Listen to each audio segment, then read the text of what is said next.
සියලු දෙනාම අයිබෝන් කියලා පිළිගන්නවා. අදත් ප්‍රෝහයර් නාලිකාව යටතේ ගෙන අලුත් වීඩියෝ එකට අද මම කතා කරන්න යන්නේ පාර්ලිමේන්තු අයවැය කාර්යාලයේ අලුත් ඇබෑරුතු ටිකක් නිකුත් වෙලා තියෙනවා.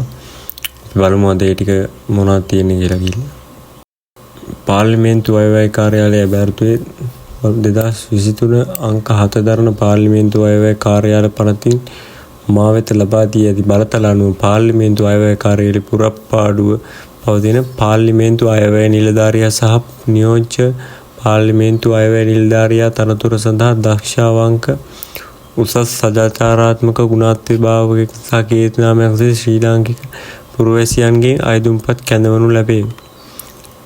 ආණ්ඩුක්‍රම ව්‍යවස්ථාව යටතේ රාජ්‍ය මූල්‍ය වගකීම් ඉටු කිරීමේදී ව්‍යවස්ථායකට සහාය වීමේ අරමුණින් පාර්ලිමේන්තු අයවැය කාර්යාලය පිහිටුවා ඇත.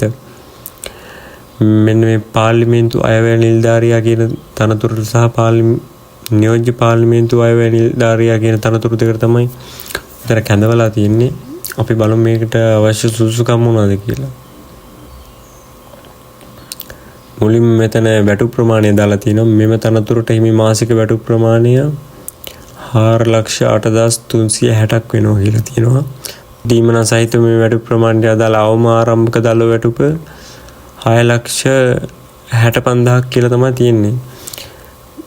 මේකේ වයස් සීමාව අවුරුදු 65ට අඩු කට්ටියට ආයෝජන කරන්න පුළුවන්. පළපුරුද්ද රාජ්‍ය අයවැයකරණයේ මූල ප්‍රතිපත්ති ආදායම් ප්‍රතිපත්ති හෝ සාර් ආර්ථික විශ්ලේෂණයේ අවම වශයෙන් අවුරුදු 15ක පළපුරුද්දක් ඉල්ලනවා.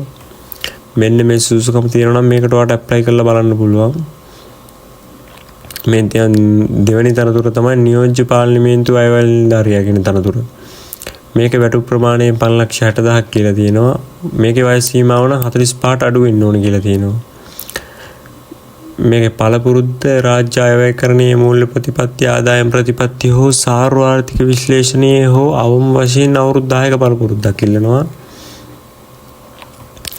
මේකේ අධ්‍යාපන සුසුකම් කියන්නේ ආර්ථික විද්‍යාව, ව්‍යාපාර මූල්‍ය, දේශපාලන විද්‍යාවේ රාජ්‍ය පරිපාලන වැනි ආදායම් ශාස්ත්‍රයක පිළිගත් විශ්වවිද්‍යාලයක උපාධියක් ඉල්ලනවා. මෙන්න මේ සුසුකම් ටික තමයි ඔයගෙන් ඉල්ලන්නේ. මම ඔක්කොම කියන්න යන්නේ නැහැ මෙතන. ප්‍රේක්ෂිත ගුණාංග අවංකවත්වය හා උසස් සදාචාරාත්මක චර්යාව, උපාය මාර්ගික චින්තනත්වය, විශිෂ්ට අන්තර්පුද්ගල කුසලතා. මේක බඳවා ගන්නවා කියලා කියන්නේ සම්මුඛ පරීක්ෂණයකින්. මේ ආයුධකරුවන් විසින් පහත සඳහන් සහතික පිටපත්වල ආයුධ ඇමිනීම් කළ යුතු අතර ඉල්ලා සිටින විතක මුල් පිටපත් ඉදිරිපත් කළ යුතු. මෙන්න මේ සහතික තමයි ඔයාට ඕනේ කියන්නේ. උපැන්න සහතිකයයි, අධ්‍යාපන සුසුකම් සනාථ කරන සහතිකයි, වෘත්තීය සුසුකම් සනාථ කරන සහතිකයි, පළපුරුද්ද සනාථ කරන සහතිකයි. ඔයාට අවශ්‍ය සුසුකම් ටික තියෙනවා නම් ඔයාටත් මේ ජොබ් එකට ඇප්ලයි කරලා බලන්න පුළුවන්.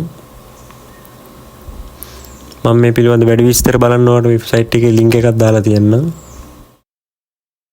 ලංකාවේ ඇති රැකියාව පිළිබඳ ඉක්මනින් දැන ගැනීමට අපගේ channel එක සම්බන්ධ වෙ සිටින කියලා ඔයාලට ආරාධනා කරනවා. අපි අලුත් වීඩියෝ එකකින් ඉක්මනටම හම්බෙමු.